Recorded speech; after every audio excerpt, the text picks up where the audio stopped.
Kathy and I, for a long time, had considered moving back to the Medford area. We were living in Alaska and kind of felt like we wanted our kids to be raised near their grandparents, near their cousins, near their aunts and uncles, kind of in the same environment that I grew up in. The problem is there just isn't a lot of work around here, and so for years we just kind of put off the idea of moving because there was no idea what I could possibly do for gainful employment. My brother owns a farm, and he and my sister-in-law had grown their business, and their farm was fairly successful. And I said to my wife, I said, you know, if we moved back, I said, we could start a farm. And she looked at me and just kind of shook her head like, what kind of crazy scheme is that? You've never been a farmer, you've worked on a farm, but that was eons ago. Why would we possibly do that? And, you know, I didn't really push the issue anymore, but the thought never really left my mind. And the more I thought about it, the more things seemed to make sense that, you know, this is really something that we should be doing. And it was about 3 weeks after that first conversation that she and I had.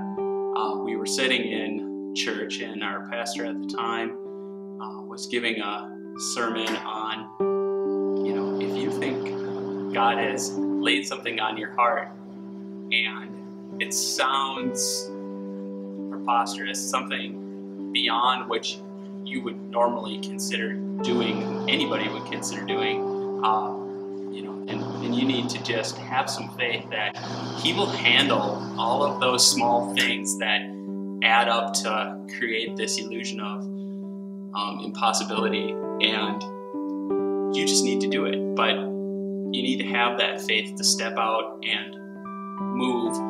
And so I kind of nudged her and said, hey. And I think she still thought, you're nuts. There's no good reason for us to leave what we have here. We've got good jobs, we've got good friends, we're in a great church. But over the next 6 to 8 weeks, things just kept kind of falling in place. And I got a job offer to go to work for a farm that I used to be employed at back here. So that kind of happened, and one thing after another just came together.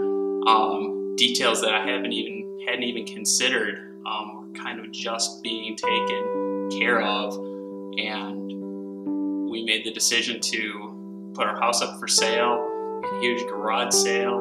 We sold everything. I bought a big, huge trailer and everything that we wanted to keep. We loaded on that, and probably 12 weeks after we made the decision to move, we were making the 3,500 mile trip from Alaska back to Wisconsin, and really just going out in faith that this is what we were supposed to be doing. And when we got here, the farmer that I went to work for said, you know what, I want to retire in 2 years. Why don't you buy some livestock from me and start farming while you work for me, and then we'll transition the farm over to you in 2 years. And one thing after another just continued to fall into place. And it's been amazing how much God can provide for you if you give Him the chance and have the faith to step out and just do it.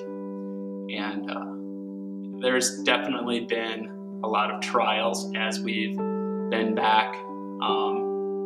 Things, you know, aren't easy just because you're following God's path. It's not as if every single thing just happens and you're without worry or concern, but in the end, it's, you know, it's unbelievable how much God can pour out and pour into your life. And we've been incredibly blessed. And fortunate to have taken on the challenge that He put before us, and I'm so glad that we've been faithful to His calling.